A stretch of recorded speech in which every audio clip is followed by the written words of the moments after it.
Hello friends, मैं Hamiduddin Ahmad, lecturer mechanical production, government Ramchandra Khetan polytechnic college Jaipur. आज का हमारा टॉपिक है greenhouse effect. Greenhouse effect होता क्या है, इसके बारे में बात करेंगे। इसके कॉज क्या हैं, उसके बारे में बात करेंगे। और इससे होने वाली हानियाँ क्या क्या हैं, इसके बारे में बात करेंगे। तो चलिए शुरू करते हैं। ग्रीन हाउस इफेक्ट क्या है? जैसे हमारी जलवायु बदल रही है, तापमान बढ़ रहा है और हमारे जो पृथ्वी है उसका, समुद्र का स्तर भी बढ़ रहा है। बर्फ उत्तर और दक्षिण ध्रुव पर पिघल रही है। इसका एक कारण क्या है? ग्रीन हाउस इफेक्ट भी है। लेकिन ग्रीन हाउस इफेक्ट होता क्या है? ग्रीन हाउस इफेक्ट वैसे तो बहुत जरूरी है सबके लिए, क्योंकि ये चीज़ों को बढ़ाने के लिए मदद करता है। फॉर एग्जाम्पल,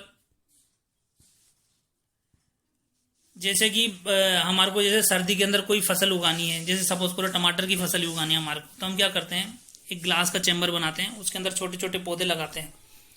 अब जब सूरज से आने वाली किरणें आती हैं तो वो, जैसे इसमें एनिमेशन में दिखा रहे हैं कि सूरज से आने वाली किरणें आएंगी और एक गिलास चैम्बर के अंदर जाती हैं, अंदर जाके और फिर अंदर प्रवेश करती है, तो पौधे और मिट्टी उस रोशनी को ऑब्जर्व कर लेते हैं।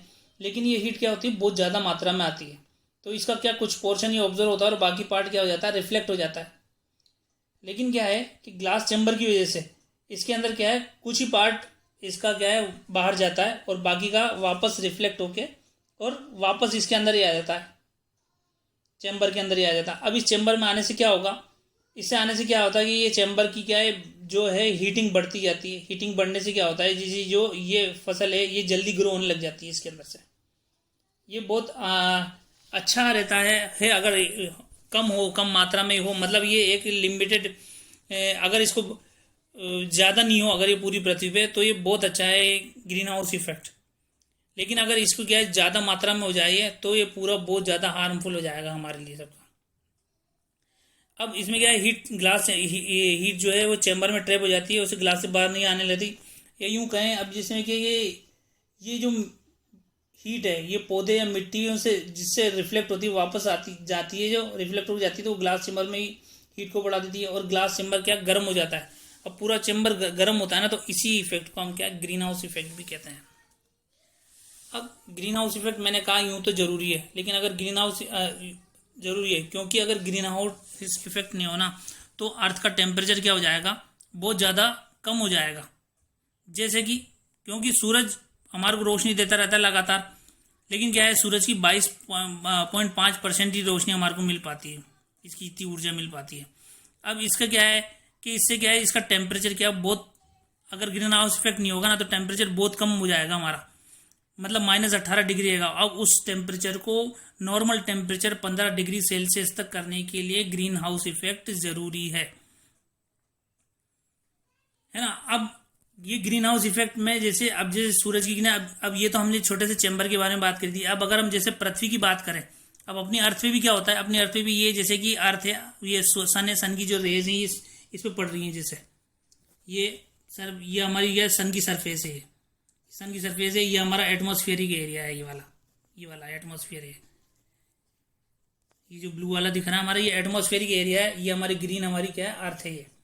अब एटमॉस्फेयर पे क्या होता है, अब हमारे पास क्या है, जैसे ये हीट पड़ती है तो ये हीट रिफ्लेक्ट हो जाती थी इतनी, और बाकी कुछ पार्ट, ये जो छोटे छोटे पार्टिकल्स ये दिखाए, ये ग्रीन हाउस गैसेज हैं, ग्रीन हाउस गैसेज है। अब लेकिन क्या हुआ कि हमने औद्योगिक क्रांति आई हमारे, जब हमारे औद्योगिक क्रांति आई तो हमने क्या करा, हमारे पास नए नए उपकरण आए, हवाई जहाज आए, हमारे पास और साधन आए, हमने इंडस्ट्रीज लगाई, तो इनसे जो धुआं निकला, उस धुएं के साथ साथ ग्रीन हाउस गैसेस बढ़ती गई। अब इतनी ज़्यादा बढ़ गई वो कि अब जब सूरज की रोशनी हमारे जो आती है तो हम जो हीट रिफ्लेक्ट हुआ करती थी वो बहुत कम मात्रा में हीट रिफ्लेक्ट होने लगी और सारी की सारी हमारे यहाँ पे यहीं पे लगी। और इसका कारण है कि इसका कॉज है कि ये ग्रीन हाउस इफेक्ट बन गया ये।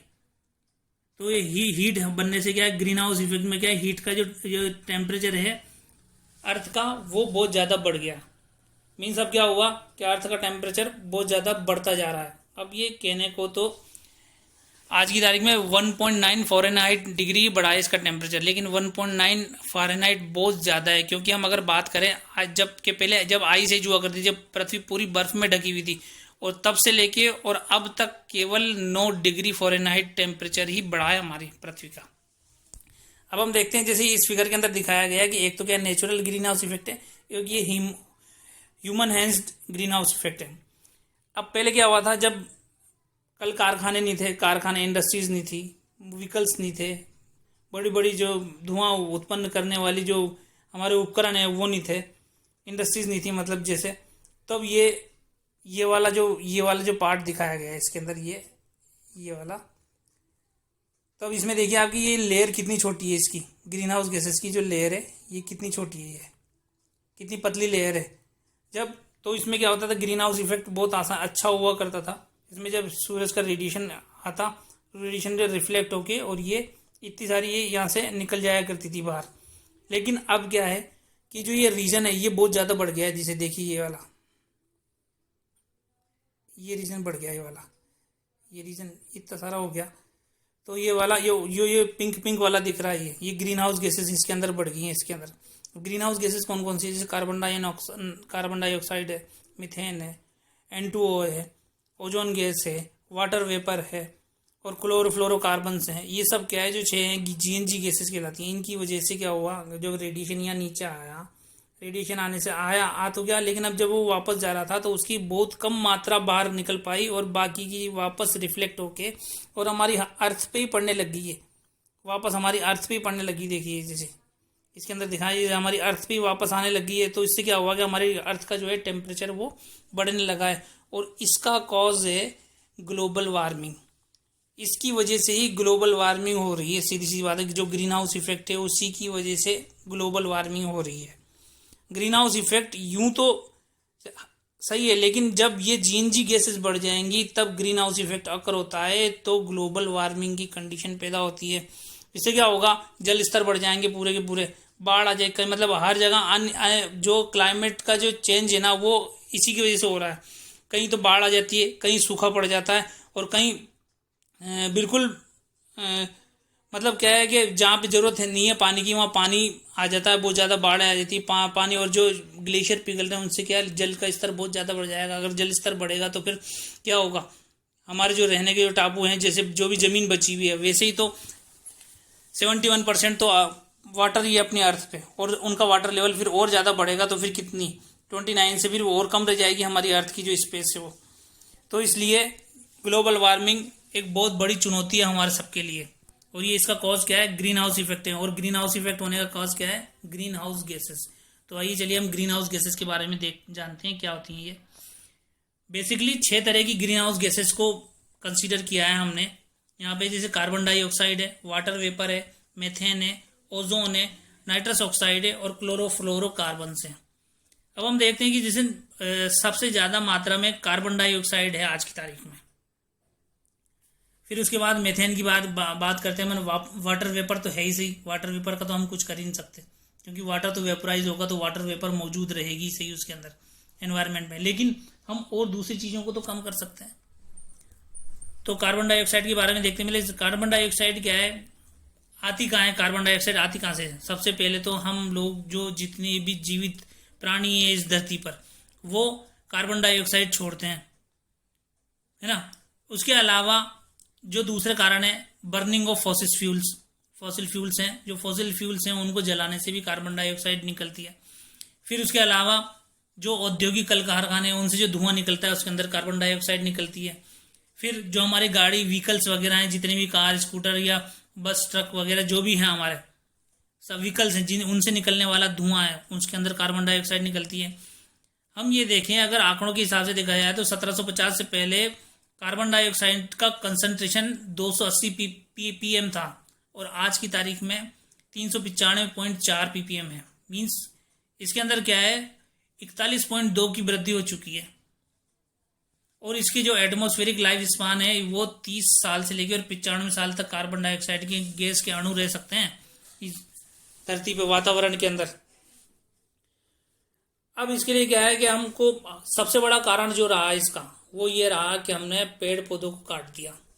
जैसे जैसे पेड़ पौधे कटते रहे वैसे वैसे जीव जंतु तो परेशान होते ही रहे। उसके साथ साथ हमने हमारे एनवायरनमेंट को भी बहुत ज़्यादा पोल्यूट कर दिया है, क्योंकि एक पेड़ लगभग पूरे अपने जीवन काल में 1 टन कार्बन डाइऑक्साइड को एब्जॉर्ब करता है। तो हमारे को क्या करना चाहिए, ज़्यादा से ज़्यादा पेड़ लगाने चाहिए और फॉसिल फ्यूल्स हैं उनका कंजप्शन बहुत कम करना चाहिए, इलेक्ट्रिक व्हीकल इस्तेमाल करने चाहिए। और देन हम बात करते हैं मीथेन की। मीथेन कहाँ से प्रोड्यूस होती है, is the production and transport of the coal, natural gas and oils, है ना। ये जो क्या कहते हैं इंडस्ट्री के अंदर से निकलने वाला धुआं है उसके अंदर से निकलती है सबसे ज़्यादा। तो फिर उसके बाद अपने गाड़ियों के उसमें से भी मीथेन गैस निकलती है काफ़ी। और दूसरी बात है जो ऐसे एनिमल डंक्स हैं, जैसे कि गाय भैंस वगैरह जैसे ये गोबर करती हैं, तो इन गोबर्स में से भी जो एनिमल डंक है उनके अंदर से भी मीथेन गैस निकलती है। अब इसकी कंसंट्रेशन भी देखें हम तो 1750 से पहले ये 700 ppb थी, पार्ट्स पर बिलियन इतनी थी, और आज की तारीख में ये 1893 पार्ट्स पर बिलियन हैं। मीन्स क्या हुआ, 1750 से लेकर और अब तक ये 170.4% ज़्यादा बढ़ चुकी है। इसका लाइफ स्पान भी 12 साल होता है लगभग। देखो आप, contribution to the about the of emission ये 16% है इसके अंदर। अब इसके लिए क्या है कि हम जहाँ तक हो सके ऐसे प्रोसीजर फॉलो ही नहीं करें जिससे मीथेन गैस निकले। दूसरी बात है जो हमारे जानवर हैं उनको ऐसा खाना खिलाएं जिससे उनके डंग के अंदर, एनिमल डंग के अंदर, उनके गोबर के अंदर मीथेन गैस की मात्रा बहुत कम हो या ना के बराबर हो। ठीक है। देन नाइट्रस ऑक्साइड को लाफिंग गैस भी कहते हैं हम। अब इसका इस्तेमाल क्या करता है, सिंथेटिक फर्टिलाइजर को बनाने में किया जाता है। और ये निकलती कैसे है, ये combustion of the fossil fuels and the solid waste को जलाने से और फॉसिल फ्यूल्स को जलाने से इसके नाइट्रस ऑक्साइड निकलती है गैस। अगर इसका डेटा देखा जाए तो 1750 से ईस्वी से पहले ये 270 पार्ट्स पर बिलियन थी और आज की तारीख 270 पार्ट्स पर बिलियन थी। Recent oxygen concentration is the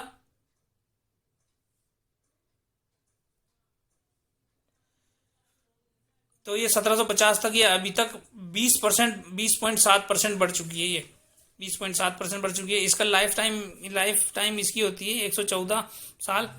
अब इसका अल्टरनेटिव सोर्स क्या है कि alternative mature management studies at the live stock operation, जो हमारे रहन सहन के जो तरीके हैं उसको बदला जाए, फॉसिल फ्यूल्स को कम जलाया जाए, सॉलिड वेस्ट को कम जलाया जाए, तो हम क्या है इसकी नाइट्रस ऑक्साइड की मात्रा को कम कर सकते हैं।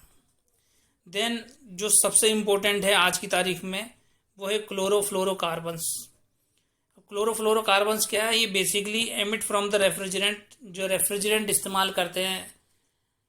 अब तो हमने क्या है काफ़ी ज़्यादा इन पे पाबंदी लगा दी है, जो कि पेरिस समझौता हुआ था, पेरिस एग्रीमेंट था या क्योटो एग्रीमेंट था, ये हुए थे। इनके अंदर जब रियो समिट हुई थी 2012 के अंदर, रियो के अंदर जो रियो अर्थ समिट 2012 हुई बाद में, उसके अंदर जो पेरिस एग्रीमेंट हुआ और क्योटो समिट हुआ, उसके अंदर सब में ये बातें लिखी गई कि हम क्लोरोफ्लोरोकार्बन्स का इस्तेमाल बहुत कम कर देंगे। इसके अंदर भी ख़ास तौर से दो CFC हैं, जिसे हम कहते हैं कि R12 और R22, ये इनके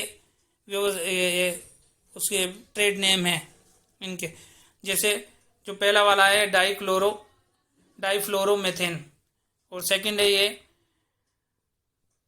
डाइफ्लोरोक्लोरोमेथेन।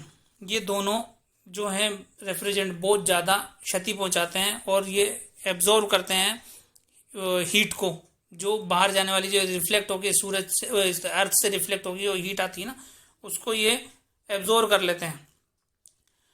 और बेसिकली क्या है कि जो ओजोन लेयर है हमारी, उसके अंदर जो डिप्लेट हुआ है, उसके अंदर जो होल हुआ है, ऑस्ट्रेलिया के ऊपर जो होल हुआ था, वो भी इन CFC की वजह से हुआ था। अब इनको क्या हम यूज करते हैं, हम रेफ्रिजरेंट की तरह इस्तेमाल करते हैं, एरोसोल की तरह इस्तेमाल करते हैं और सॉल्वेंट्स की तरह इस्तेमाल करते हैं सर, फायर रिटेडेंट्स की तरह इस्तेमाल करते हैं सर। अब ये क्या है, बहुत एक तो क्या है ये ख़त्म नहीं होती, मतलब ये बहुत ज़्यादा मुश्किल से ख़त्म होती है कि अब बहुत ऊपर वाली लेयर पे चली जाती है एटमॉस्फेयर की, तब जाके ये डिस्ट्रॉय होती है, अदरवाइज डिस्ट्रॉय नहीं होती।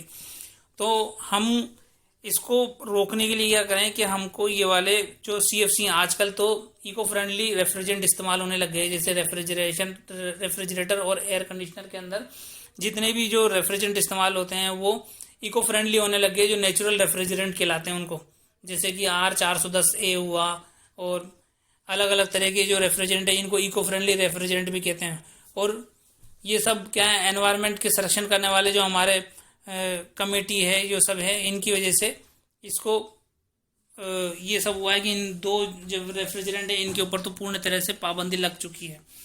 हम इसको रोकने के लिए यही है कि सबसे ज़्यादा ये किया जाए कि हमको एयर कंडीशनर का इस्तेमाल सबसे कम करना चाहिए बेसिकली, और ज़्यादा से ज़्यादा पेड़ लगाने चाहिए हमको। और सब ये है कि इस सब का एक निचोड़ है, नटसेल में अगर कहें हम, तो ग्रीन हाउस गैसेस को कम करने के लिए हमारे को सबसे पहले तो पेड़ लगाने चाहिए।